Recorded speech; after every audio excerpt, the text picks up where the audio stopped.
Let's talk about the PayBack pay-per-view, shall we? Is it just me, or is the WWE now making a point to say pay-per-view every fucking chance they get? A few weeks ago, we all thought that the WWE was going to try to eliminate the term pay-per-view. Now you could have played a fucking drinking game with that shit on Monday Night Raw as many times as they were saying. I lost count of how many times Cole, JBL, Lawler, or one of the wrestlers cutting a promo said the PayBack pay-per-view. When have they ever talked like that? Who says the Royal Rumble pay-per-view, the Survivor Series pay-per-view, the Hell in the Cell pay-per-view? Nobody fucking says that. I bet you anything it has something to do with that stock price dropping and the fact that a few of the cable and satellite providers have stopped carrying the WWE pay-per-views, and now the WWE is trying to scramble to remind everybody that these are still pay-per-views. I'll tell you what, when the WWE wants to make a point about something, they repeat the ever-loving shit out of it. We get it, WWE, it's a pay-per-view. And you know what else? Raw sucked. Did anybody else think it didn't suck? I'm not going to give them too much shit about the show. I didn't care. I was barely paying attention. I was watching the Miami Heat and Indiana Pacers NBA playoff game. And we all seem to go through this every year. I know myself, I go through it for sure every year. Right after WrestleMania, I immediately get bored. And that's what you've got on your hands right now, a very bored good mic work. I've only been casually watching the product, in the last few weeks because, we're in our WrestleMania lull period. And that's what happens. Most of my thoughts and my energy has been spent worrying about Daniel Bryan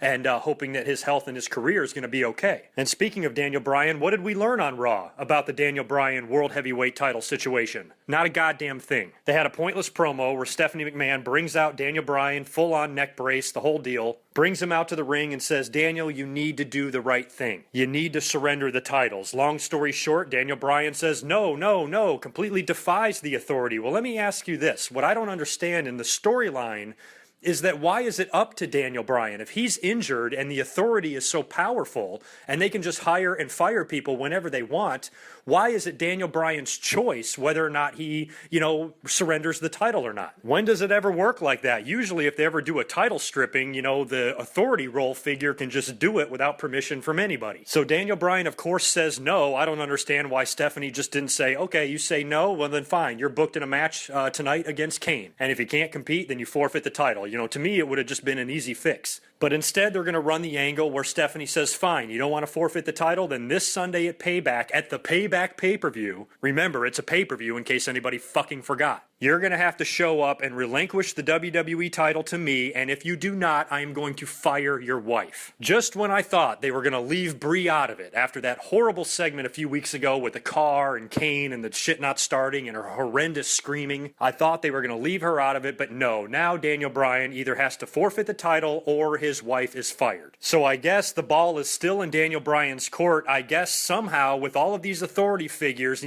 being such evil bastards, Daniel Bryan still controls his own fate. So if he wants, he can hang on to his WWE title. But if he does hang on to it, he's not going to get any pussy for about a year because Brie will be fired. Now this is a twofold situation here. Number one, I feel like this angle is stupid. I hate it when they bring these women into it. Daniel Bryan doesn't need her. I think he's been poorly booked since he's won the title, and anything involving Brie just makes it worse. I'm sorry. So I really don't like it at all. However, I am seeing a positive possibility here for Daniel Bryan. The thing is, what the WWE is doing, they're stalling. And to me, the longer they draw out, taking the title away from Daniel Bryan, the better chance there is of him not losing the title at all. I cannot believe that's possible. I cannot believe the WWE might actually not take the title off Daniel Bryan, but I'm starting to think that they're not going to. On Raw, Daniel Bryan said his neck injury was worse than initially feared. I'm calling bullshit on that right now. I have a feeling that his recovery is going quicker than expected because here's the thing. If Daniel Bryan was going to undergo this surgery and the WWE knew all along that he was probably going to be out for 3 months, there is no reason to wait on taking that title off of him. They need to move on with business because the longer he hangs on to the title, the shorter the next guy to hold its reign will be because you have to assume that as long as Daniel Bryan's not out for too long, the WWE would like to give him the title shot back and maybe possibly resume his title reign. And it's also possible that they're just stalling to hold out for Money in the Bank because the Money in the Bank match at the next pay-per-view would be the perfect setting if they did have to crown a new champion. But even if that's the plan, I still think they should strip Daniel Bryan because technically they know that he's going to be out of action for a long time. There's no sense in keeping the title on him. He's too hurt. Let him go home, rehab, and he can get a title shot when he comes back. The fact that he's on Raw every week and they're playing up this angle with Brie and all of that, it makes me think that, he might be sticking around. And there's one other dark possibility possibility to consider here, and it's something that I think might have a very good chance of happening at Payback. But if they do it, you're going to have a lot of fans crying foul. I'm not going to be too mad. I actually think it's going to make for good TV. But what I think could possibly happen is they could run some sort of an angle where Daniel Bryan not only relinquishes the title, but Brie Bella gets fired as well. That could be an angle used to send Daniel Bryan home, to recover. And of course, his wife could go with him. So I'm worried D-Bry might get double fucked in this situation, at least as far as the storyline goes. But if that happens, I'm going to be the first one to fucking defend it, because what did we see last year? Daniel Bryan getting screwed over time and time and time again, getting humiliated, fucked over by the authority, and the fans were losing their fucking mind. And what happened? All that whining, bitching, and complaining for nothing. Daniel Bryan had his big moment at WrestleMania 30. He couldn't have asked for a better moment than that. So even if they strip Daniel Bryan of the title and they fire his wife as well and completely humiliate him at Payback, that's only going to make the story that much sweeter when he comes back and topples the authority once again, regaining his World Heavyweight title, and we get to relive the whole thing again. So keep that in mind if Daniel Bryan gets, quote, buried at Payback, okay? And I got to admit, as a Daniel Bryan fan, and I know you guys will agree with me on this, the chase was much more fun than the reign. Can we at least agree on that? We were all screaming for Daniel Bryan to become WWE champion. What the fuck, WWE? You're fucking him over every chance you get. I was guilty of, yelling at the WWE too. Some of you were worse than me. So all of that passion, all of that drama, all of that buildup leading to Daniel Bryan's, grand moment at WrestleMania 30 was amazing, and it's just like, it's like after you have sex. Once you blow your load, you're a little bit tired. And once Daniel Bryan got that big moment, well, how do you book a champion like Daniel Bryan? The chase was what was exciting. Now that he's the champion, who's buying tickets to see him? Everybody's terrified that he might fucking lose the title. I mean, this is the type of philosophy that goes back so far in wrestling. It's the chase that sells the tickets. Hulk Hogan actually left the AWA. One of the main reasons he left the AWA was, a lot of it was because of money, but a lot of it was also partially because he was not able to beat Nick Bockwinkel for the title. You want to know why? Because Vern was a greedy bastard. He wanted all of his money up front. He knew that if Nick Bockwinkel had a big title defense against Hulk Hogan, and then Hulk Hogan doesn't beat him for it, then you can just sell the same fucking building out again a month later and do the whole thing again. And Vern ran on that for so long. With Hulk Hogan, this bubbling star, Hulkamania was starting to rise before he even got to the WWF. So the fact that Vern wanted his money up front and he wasn't able to visualize how popular and how huge a star like Hulk Hogan could be, he fucking dropped the ball. And his argument was that Hogan is chasing the title. That's what people are buying the tickets to see, is to see Hulk Hogan chase Nick Bockwinkel. When he wins it, then what do? Vince McMahon knew what to do. He called Hulk Hogan up on the phone. Hogan jumped ship, and within 4 weeks, he won the WWE title. So on one hand, Vern Gagne was an idiot for not being able to recognize the huge potential and the huge money that can be made from a superstar babyface like Hulk Hogan, but he also had that old school mentality where he knew tickets were going to be sold based on the fact that the challenger is chasing the title. And whenever you have the possibility of a title change, especially with a babyface winning, you can sell out the building every goddamn night, especially in those days when the product wasn't so saturated with 10 TV shows and the internet and websites and magazines and all that. And some of those old school philosophies are really coming to light now that Daniel Bryan is the champion, because I much prefer Daniel Bryan, going after the title, challenging Triple H at WrestleMania, having the triple threat match, in the main event that night, having his opportunities at Elimination Chamber and, a couple pay-per-views in the fall and falling short and just getting squashed and killed, and fucking fans were pissed. Some of them wanted refunds. When was that? Night of Champions or fucking Battleground? I don't remember, but remember, the fans wanted their money back because their favorite guy didn't win. Give me a fucking break. Think of how stupid they were, but think of the passion that they had. The fans have no passion right now. Nobody cares about a champion, Daniel Bryan. We all care about a challenger, Daniel Bryan. And the reason I kind of talked about that was because a couple of people have been asking me that on Facebook and Twitter. Hey, do you think, Daniel Bryan is kind of a letdown now that he's champion? I don't think he's a letdown. I don't think he's not worthy. And I don't think that he's not a capable champion and capable of carrying the flag. I think that he is. But he's got to be given some decent material to work with. And for fuck's sake, the amount of stress and injuries that he has gone through since his WrestleMania title victory is unbelievable. So he has to get himself healthy. He has to get himself right 100%.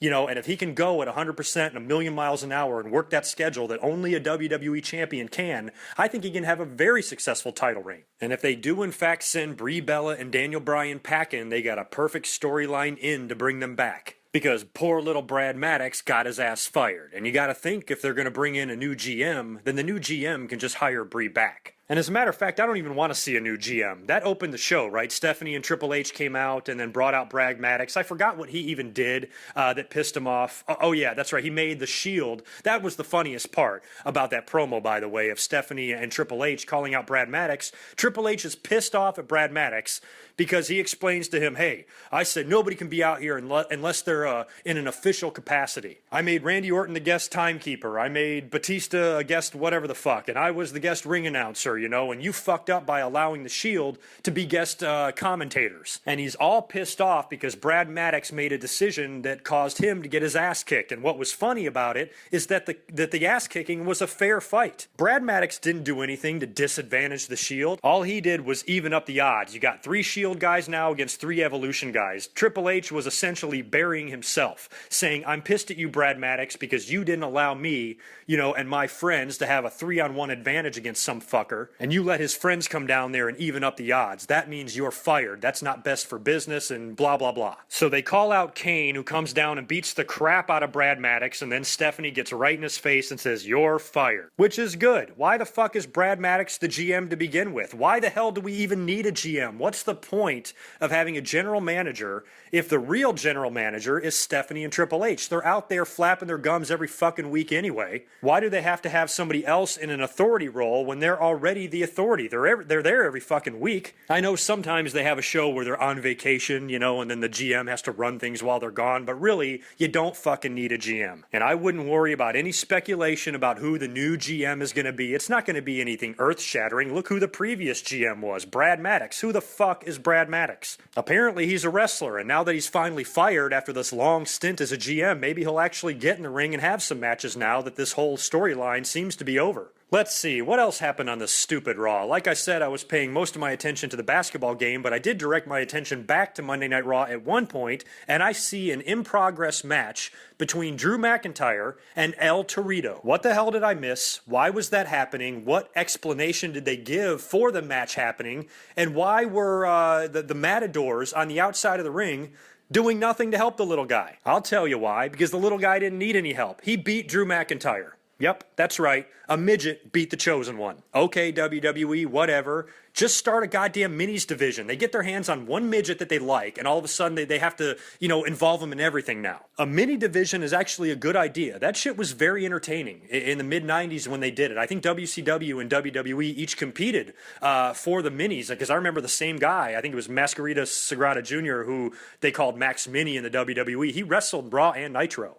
And for a while there, it looked like the WWE had won the war and signed the minis, which was going to basically be their answer to the cruiserweights in WCW, because the WWE was trying to come up with anything. They needed fast-paced, high-speed, acrobatic matches to combat the great cruiserweight division in WCW. And I think the minis were designed to do that, but, it kind of fell through before it even started. It really never got off the ground. I think in today's wrestling, a minis division could be successful. I really do. El Torito's great. I just don't like him in the ring beating fucking regular-sized guys, that's all. But why not have a minis division? It could be an entertaining aspect of the show. Bring back fucking Mini Vader and Mini Goldust. Remember those guys from when they tried this 15 years ago? I don't think it would be a bad idea, but just, you got to have more than 2 guys. Now Hornswoggle and El Torito are having another match on the pre-show at PayBack. Oh, I'm sorry, the PayBack pay-per-view. And it's going to be a hair versus mask match. Surprisingly, these 2 guys apparently tore the house down. At the last pre-show pay-per-view match, the WeLC match, the match that I gave so much shit to,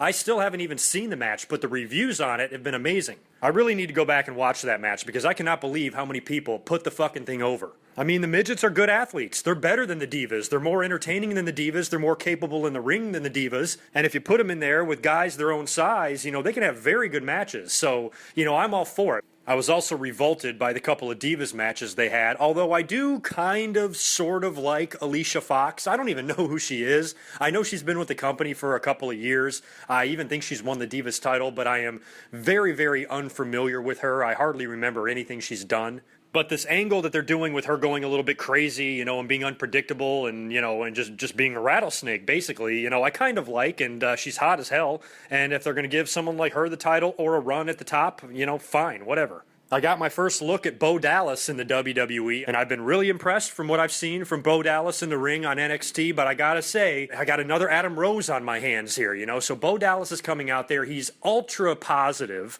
He's got a very, very soft, quiet, you know, kind of just, you know, sensitive type of voice, almost annoying.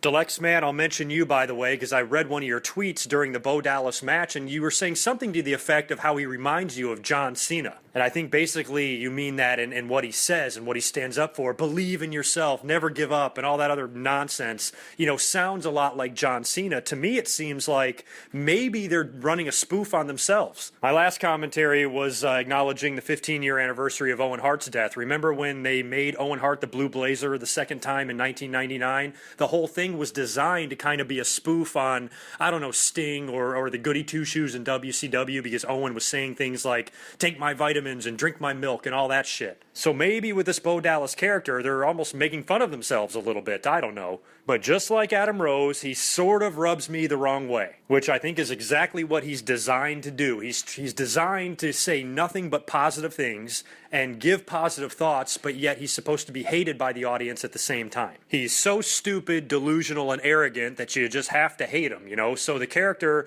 you know, I don't know, he's definitely going to be easy to dislike. I hope that he gets over, because again, we're dealing with a good wrestler here, much like Adam Rose, you know, but they're stuck with a dumbass gimmick. Bo Dallas, I think, has a little bit more potential than Adam Rose. And speaking of Adam Rose, by the way, I was lucky enough to actually miss his segment. I have no earthly idea what he did on Monday Night Raw, and let me tell you, I do not give a fuck either. I'm sure whatever he did was fucking stupid. I actually think he had a match. I'm sure that he won the match. I don't know, does he wrestle with the fucking lollipop? I mean, what happens there? Excuse me for a second while I take a big gulp of this lemonade made with my fresh lemons from my lemon tree.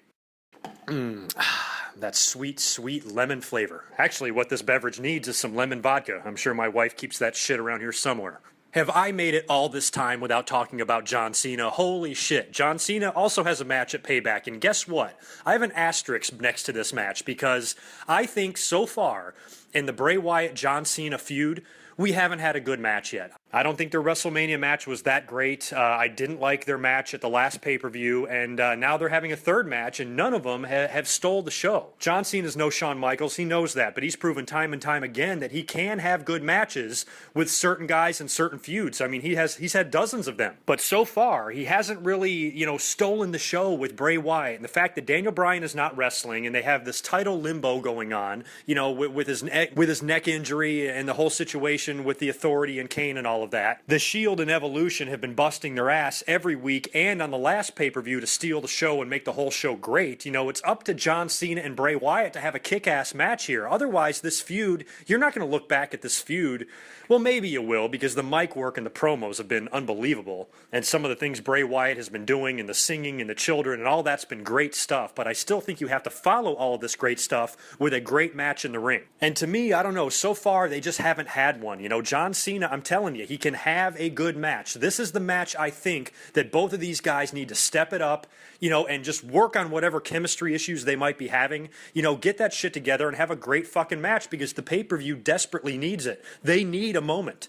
We know the Shield and Evolution is going to be great. At least it should be great. It's almost a can't miss. But just in case it's not, something else has got to pick up the slack here. And I like the fact that this is a last man standing match, because those usually provide high drama. And I thought putting their last match in a cage was stupid. I thought it limited both guys as far as what they could do. And now they've got a last man standing match. This thing could wind up anywhere. Who knows how heavily the other Wyatt family members will be involved. And I would really like the WWE, please, maybe just please, a tiny bit of color in this match would be perfect. The storyline definitely calls for it, to say the least, for as creepy and crazy as it has been. So I'm hoping both guys can really steal the show here. As far as who wins, again, I don't know. I'm going to root for Bray Wyatt. I'm going to predict Bray Wyatt, I guess. This isn't really predictions. I don't think I'm predicting anything here. But I think Bray Wyatt will win. And the reason I say that is because with this last man standing match, the WWE has the opportunity to protect Cena. They're always going to do that. So in a last man standing match, Cena can lose, but you know, they could run a finish like, you know, both guys are just completely beating the fuck up. You know, they're both flat on their back. The referee is counting both of them down. And I don't know, maybe Eric Rowan and Luke Harper pick up Bray Wyatt at the 9 count just so he's technically on his feet, 1 second before the 10 count, allowing Bray Wyatt to get the victory. Something like that, where, just at the very last minute, Bray Wyatt's able to hang on. Maybe they both fall and Bray Wyatt's like hanging from something accidentally. Maybe his shirt gets caught on something and he's just kind of dangling there and, he's technically still standing, so he technically wins the match. I could see them doing something like that because they did the exact same thing at the cage match last month. You had all 3 Wyatt guys in there. It was basically a 3-on-1 match, so even though John Cena lost, he just lost a 3-on-1 match. Big deal. He's still the superhero, right? Sometimes, even Superman can't beat everybody. And like I said before, they gave John Cena the big victory. They gave him the WrestleMania victory, on that big stage. At WrestleMania 30, he won that match. It seems like to return the favor, John Cena should drop the next 2 pay-per-view matches to Bray, in return. And I'm still holding out hope for possibly maybe a Bray Wyatt, Daniel Bryan title feud in the future. So if Bray Wyatt's able to pull out another bullshit victory against John Cena, maybe they can have one more final confrontation on Raw or something like that, and Cena could move on to somebody else, and now Bray Wyatt can say, hey, I defeated John Cena. Daniel Bryan, you're next, big boy. I wouldn't mind taking them pretty little belts and laying them down on the floor in my shack in the deep south while I fuck my cousin in the ass. I can easily see Bray, focusing his sights on Daniel Bryan next. And a second victory over John Cena will give him just enough reason to go after that title. By the way, the angle they did on Raw to further the storyline between Wyatt and John Cena is the Wyatts came out there, cut another promo, and targeted Jerry Lawler, brought him in the ring. They teased it hard that they were going to beat the shit out of him, but we know that Jerry Lawler, I don't even think he can get physical. The WWE won't let him. So I was a little bit disappointed. I'm like, this is stupid. JBL got involved for a minute and tried to interfere. He took the punishment, and then they got Lawler back in the ring, and, I'm like, okay, John Cena's music anytime. Feel free to run out there and save the king, John, anytime you want. What the fuck are you waiting for? I guess he's waiting for Bray Wyatt to set Lawler up for his finisher, and then the music hits, and then he runs out there.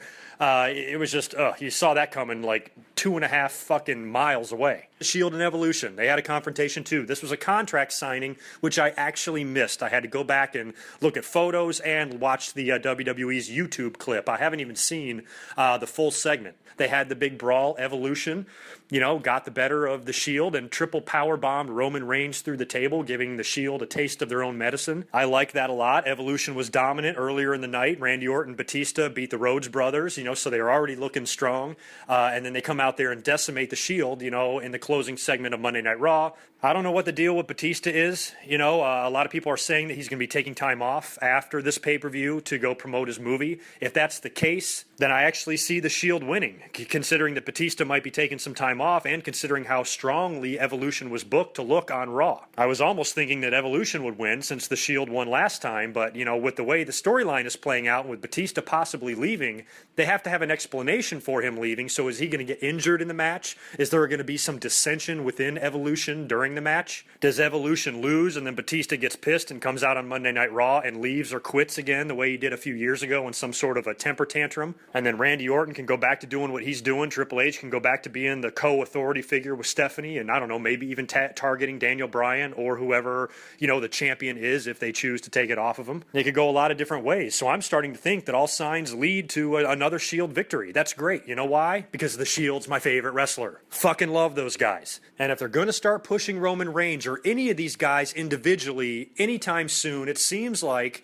a big moment or something could happen at this pay-per-view since they're involved with such big stars. If Reigns is going to have a SummerSlam match with Batista or maybe even Triple H or anything like that, this match could be an opportunity to plant the seed for that. So as far as Payback goes, what are we looking at here? I just talked about the 3 big matches or segments. We're going to have the Daniel Bryan will he or won't he segment, relinquishing the WWE World Heavyweight title. We've got John Cena versus Bray Wyatt, and like I just talked about, we have Evolution versus the Shield. Other than that, we've got Rob Van Dam versus Wade Barrett for the Intercontinental title. I kind of hope Barrett just hangs on to it. I like RVD and everything, but, RVD's getting old, and his matches are showing it. I still think he's in amazing shape and perfectly capable of performing at a high level, but just barely. He's not the same RVD, and he's only wrestling a limited schedule. Wade Barrett is the future. He's the newly crowned IC champion. I see no point in taking it off of him, and a victory over Rob Van Dam will be a nice feather in the cap of a guy that it looks like they might actually be trying to build. Although I just read the SmackDown spoilers, and he lost a pretty interesting match. I was actually surprised he lost it. Sheamus will be defending his U.S. title against Cesaro. Here we go with this shit again. Last month we had to worry about Cesaro winning the Intercontinental title. That didn't happen. Now we're going to have to worry about him winning the U.S. title again. He already held that thing. He held it for so fucking long that we forgot he had it. He's been having this little mini feud with Sheamus on TV, and now it looks like if he does not win the title, he's going to have to lose to Sheamus. Well, I don't really want that either. Now we're stuck in a fucking pickle. It's like you don't want him to win the title, but you don't want him to lose to Sheamus either, so what the fuck? I guess we have to root for Cesaro to win. I still wouldn't mind seeing a unification match. It's possible that they're teasing that. The IC title holder did face the U.S. title holder on SmackDown. RVD and Cesaro have a little bit of recent history. Maybe RVD could win the Intercontinental title. Maybe Cesaro could win the U.S. title, and then the two of them have a unification match. I like the U.S. title and everything and its history and its lineage, but, I mean, what the hell are they even doing with it, so why not just unify it? Maybe that's still happening. And maybe it's not. Maybe an intense feud between Cesaro and Sheamus for the title will help, bring a little interest back to the championship, So, who knows what the hell they're going to do. But this is one of those matches on the pay-per-view where I'm not sure if I'm going to be happy with either outcome. So I think I've talked about all the matches. I talked about the Daniel Bryan title situation, Evolution versus The Shield, Cena and Wyatt, RVD versus Wade Barrett, Sheamus and Cesaro. I talked about Paige versus Alicia Fox earlier on, and I also talked about El Torito and Hornswoggle earlier on. The only other match that looks like they're probably going to add is on Raw.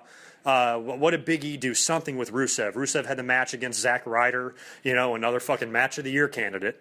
Big E winds up doing a run-in, and fighting off Rusev and then waving the American flag, and they did something similar on SmackDown, so it makes me think that Big E versus Rusev will be added. So anyway, that's it. I talked a hell of a lot longer than I planned on talking for. I thought this was just going to be a 15-minute commentary, but of course it ran a lot longer than that. So I'm going to get the hell out of here now. I am incidentally working on my next review. It's a pay-per-view review, and I think you're going to like it. I got the idea for this pay-per-view during a recent commentary that I did, and it made me think of it, and I thought it would be a good one to review, and I'm having fun reviewing it. So I'll have that up in just a few days. Depending on what happens on PayBack, I will either be up here Sunday night after the pay-per-view if it's a great, spectacular 10 out of 10 pay-per-view and big shit goes down and everybody's shit in their pants, then I'll come up here right away. If not, I'll just wait till Monday night after Raw, so we can see the fallout and what happened and everything that they're going to do leading up to the next pay-per-view, and then I'll be up here probably on Tuesday of that week doing a commentary about it. So have a great rest of your week. Enjoy the PayBack pay-per-view, and I will talk to you soon.